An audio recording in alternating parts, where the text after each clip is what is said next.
Ahmed had been visiting the same small cafe for the past 3 years.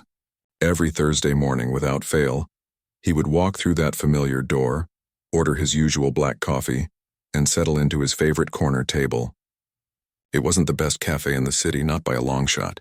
The coffee was average, the chairs were a bit wobbly, and sometimes the air conditioning didn't work properly. But none of that mattered to him. What mattered was the comfort of routine, the safety of knowing exactly what each day would bring. He was a graphic designer, working mostly from his laptop, creating logos and websites for clients he rarely met in person. His life had become a series of predictable patterns, and honestly, he preferred it that way. Wake up at 6:30, shower, dress in something comfortable, walk 15 minutes to the cafe, work until lunch, then head home. Rinse and repeat. Some people might have found it boring, but for him it was peaceful. It was controllable. In a world that often felt chaotic and overwhelming, his Thursday mornings at that cafe were his anchor. The corner table he always chose had a large window that looked out onto 7th Street. From his seat, he could watch the entire world go by without actually being part of it. He'd see the same delivery trucks making their morning rounds, the same tired commuters rushing to catch their buses, the elderly woman who walked her golden retriever at exactly 8:15 every morning. He knew these patterns by heart. He could almost set his watch by them. And there was something oddly comforting about that, about being a quiet observer of other people's lives while remaining safely tucked away in his own little bubble. Ahmed had his reasons for living this way. 3 years ago, his younger sister had died in a terrible car accident. She was only 22, full of life and dreams and plans for the future. Her death had shattered something inside him. It made him realize just how fragile everything was, how quickly the people you love could be taken away. So he'd built walls around himself, created routines that felt safe, and stopped taking risks. If he didn't get too close to anyone, if he didn't venture too far outside his comfort zone, maybe he wouldn't have to experience that kind of devastating loss again. That Thursday started like any other. He walked into the cafe at 7:45, exchanged a brief nod with the owner behind the counter, ordered his black coffee, and made his way to his usual spot. He opened his laptop, pulled up the project he was working on, a website redesign for a local bookstore, and settled in for a few hours of focused work. Outside the window, 7th Street was coming to life. The morning sun cast long shadows across the pavement, and the familiar rhythm of the city played out just as he expected. Then the door opened, and she walked in. Ahmed wasn't sure what made him look up at that exact moment. Maybe it was the way the light shifted when the door swung open, or maybe it was something else entirely, something he couldn't quite explain. But he looked up, and there she was, standing in the doorway with raindrops still clinging to her navy blue coat. She paused there for a moment, scanning the cafe for an empty seat. Her dark hair was pulled back in a simple ponytail, and she had this gentle, thoughtful expression on her face. There was nothing particularly dramatic about her appearance. She wasn't dressed in anything fancy or eye-catching, but something about her presence filled the entire room. It was as if the air itself had changed somehow. She spotted an empty table right next to his and made her way over. Ahmed felt his heart start to beat faster, though he couldn't understand why. She was just another customer, just another person seeking shelter from the light morning rain and a quiet place to sit for a while. Nothing special, nothing unusual, and yet he found himself unable to look back at his laptop screen. She settled into her chair, carefully removing her coat and draping it over the back. Then she walked up to the counter and ordered tea. He could hear her voice clearly from where he sat, soft, polite, warm. She asked for chamomile tea specifically. When she returned to her table, she pulled out a worn, leather-bound notebook from her bag. The kind of notebook that had clearly been used heavily, with pages that were slightly warped and a cover that showed signs of being carried around everywhere. Ahmed tried to focus on his work. He really did. He stared at his laptop screen, at the half-finished website design that had been holding his attention just minutes earlier. But now the colors seemed dull, the layout uninspiring. His mind kept drifting back to the woman sitting just a few feet away. He could see her reflection in his laptop screen, which gave him an excuse to look without being obvious about it. She had opened her notebook and was writing something by hand with a simple black pen. Her movements were deliberate and focused. Whatever she was writing, it clearly meant something to her. She would write for a few minutes, then pause and stare out the window with this faraway look in her eyes, then return to her writing. There was something almost meditative about the way she worked, as if she was pouring her entire soul onto those pages. For the first time in months, maybe even years, Ahmed completely forgot about the time. He had a deadline for the bookstore website, something he should have been worried about, but suddenly it didn't seem to matter at all. The familiar sounds of the cafe faded into the background. The hiss of the espresso machine, the quiet conversations of other customers, the gentle clinking of cups and spoons, all of it became white noise. All he could hear was the soft scratch of her pen moving across the paper and the sound of his own heartbeat thundering in his ears. He glanced out the window at 7th Street, at the world he usually found so captivating, but today, for the first time, it all seemed to move in slow motion. The rushing commuters, the delivery trucks, the old woman with her dog, they all faded into a blur. It was as if someone had pressed a pause button on the entire world outside that window. Everything had stopped, frozen in place, waiting. Ahmed didn't know this woman's name. He didn't know where she came from, what she did for a living, or why she had chosen this particular cafe on this particular morning. But somehow, in some inexplicable way, her presence had shifted something fundamental in his carefully ordered world. The walls he'd built so carefully around himself suddenly felt less solid, less necessary. She continued writing, completely unaware of the effect she was having on the man sitting at the next table. And Ahmed sat there, pretending to work on his laptop while his entire universe quietly rearranged itself around this unexpected moment. The cafe, his routine, his safe little bubble, none of it felt quite the same anymore. Something had changed, and deep down, he knew there was no going back to the way things were before she walked through that door. The following Thursday, Ahmed arrived at the cafe earlier than usual. He told himself it was because he had extra work to do, that he needed the quiet morning hours to focus on a new project. But deep down, he knew the real reason.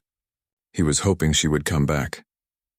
He tried not to think about it too much, tried not to admit to himself that he'd spent the entire week replaying that Thursday morning in his mind, remembering the way she'd sat there writing in her notebook, completely absorbed in her own world.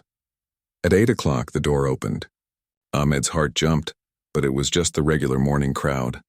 A businessman grabbing coffee to go, a student with headphones and a backpack. He felt foolish for getting his hopes up. She'd probably just been passing through the neighborhood. There was no reason to think she'd come back. This cafe wasn't anything special after all. But then, at 8:15, the door opened again. And there she was, wearing the same navy blue coat, carrying the same worn leather notebook. She walked in with that same gentle, thoughtful expression on her face, and once again the entire atmosphere of the cafe seemed to shift. Ahmed quickly looked down at his laptop, pretending to be deeply engrossed in his work. Though his hands were trembling slightly over the keyboard, she ordered her tea, chamomile, just like before, and sat at the same table next to his. She pulled out her notebook, opened it to a fresh page, and began writing. Ahmed couldn't help but steal glances at her from the corner of his eye. She had this ritual, he noticed.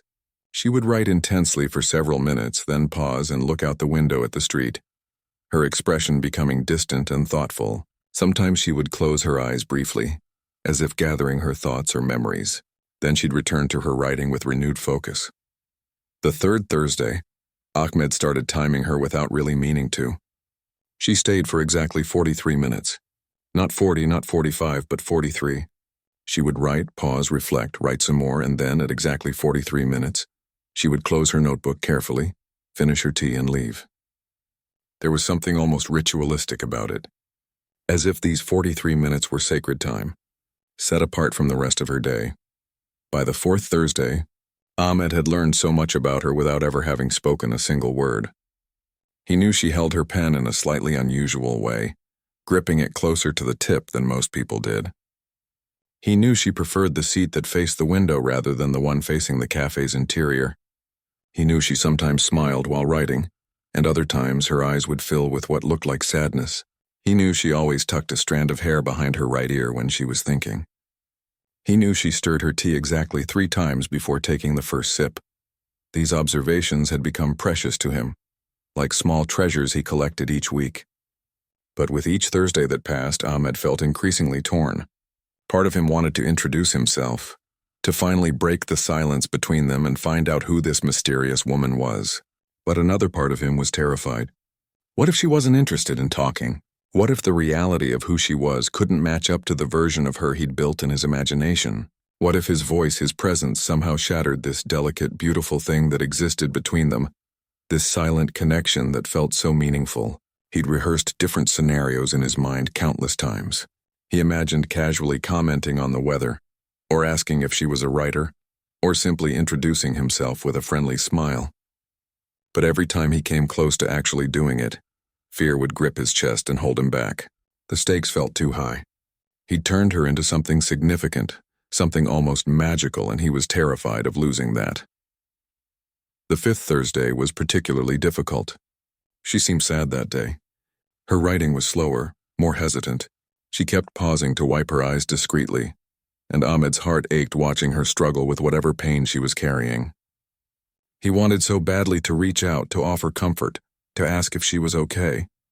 But he remained frozen in his seat, a silent witness to her grief, feeling useless and cowardly. On the sixth Thursday, something different happened. She arrived a few minutes late, looking rushed and slightly flustered. Her hair wasn't in its usual neat ponytail, but hung loose around her shoulders. She ordered her tea quickly and sat down. But instead of pulling out her notebook right away, she just sat there, staring out the window with an exhausted expression. Ahmed noticed dark circles under her eyes, as if she hadn't been sleeping well.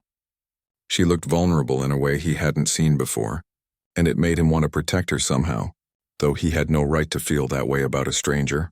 After about 10 minutes, she finally opened her notebook, but she didn't write. She just held her pen above the page, frozen as if the words wouldn't come. Ahmed watched as frustration flickered across her face. She tried to start writing several times, but each time she'd stop after just a few words and cross them out. It was painful to witness this struggle with whatever she was trying to express. Then came the seventh Thursday, the day that would change everything. Ahmed had convinced himself that he would speak to her this time. He'd practiced what he would say, had played out the conversation in his mind dozens of times. He arrived at the cafe with determination, though his stomach was twisted in knots. When she walked in at her usual time, he felt his resolve starting to crumble. But he forced himself to stay committed to the plan.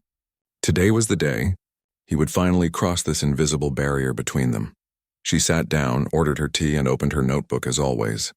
Ahmed watched her, waiting for the right moment, his heart pounding so loudly he was sure everyone in the cafe could hear it. She began writing, that familiar, intense focus taking over her features. This was it. He just needed to find the courage to say something, anything to bridge the gap between them. And then, as if the universe itself had decided to intervene, she dropped her pen. It rolled off her table across the wooden floor and came to rest right at Ahmed's foot. They both looked down at it at the same moment. Time seemed to slow down. This was it, the moment he'd been both hoping for and dreading. The universe had literally handed him an opportunity, placed it right at his feet. There was no backing out now. Ahmed's hand shook slightly as he reached down and picked up the pen. It was a simple black pen, nothing fancy, but it felt heavy with significance in his palm. He stood up, his legs feeling unsteady beneath him, and took the 3 steps to her table. Those 3 steps felt like the longest journey of his life. When he reached her table, he held out the pen, and their eyes met for the first time. "Thank you," she said, and her voice was even softer than he'd imagined, with a gentleness that seemed to wrap around him like a warm blanket. Ahmed's mouth felt dry. All his rehearsed words evaporated from his mind. "I'm Ahmed," he managed to say, his voice coming out rougher than he'd intended. "I've seen you here. I mean, not in a strange way or anything. It's just that I'm here every Thursday, too. Same table, same time." He felt like he was rambling, saying everything wrong, but he couldn't stop himself. To his immense relief, she smiled. It was a genuine smile that reached her eyes and made them light up in a way he'd never seen before. "I know," she said simply. "I've noticed you too. I'm Zara." Those 4 words, "I've noticed you too," hit Ahmed like a wave. She'd seen him. All this time, while he'd been watching her, wondering about her, she'd been aware of his presence too. They'd been existing in this shared space, both observing, both wondering, both too afraid to make the first move. "Would you like to sit down?" Zara asked, gesturing to the empty chair across from her. "Unless you need to get back to your work." Ahmed looked back at his laptop sitting on his table, at the work he'd been pretending to do for 7 weeks now. "No," he said, surprising himself with how quickly and firmly the word came out. "I'd really like to sit with you if that's okay." He grabbed his coffee and laptop and moved them to her table. As he sat down across from her, Ahmed realized that the world outside the window was still moving. People rushing, cars passing, life continuing on. But inside this cafe, at this small table, something entirely new was beginning. 7 Thursdays of silent observation were finally coming to an end, and something real, something tangible was taking its place. The conversation started carefully, like two people testing the ice on a frozen lake, unsure if it would hold their weight. Ahmed found himself unusually nervous, stumbling over his words in a way he hadn't since high school. But Zara was patient, her gentle smile encouraging him to relax. They talked about simple things at first: the cafe, the neighborhood, the unpredictable weather that seemed to change every few hours. "So what do you do?" Ahmed asked, wrapping his hands around his coffee cup even though it had gone cold. Zara hesitated for just a moment and something flickered across her face. "I'm a hospice nurse," she said quietly. Watching his reaction carefully, Ahmed felt a small jolt in his chest. A hospice nurse, someone who spent their days with people who were dying, helping them through their final moments. Suddenly, the sadness he'd sometimes seen in her eyes made more sense. The way she would pause while writing and stare out the window with that distant expression. She was carrying the weight of so many endings, so much grief. "That must be incredibly difficult," he said, and immediately wished he'd said something more meaningful, less obvious, but Zara didn't seem to mind. She nodded slowly. "It is.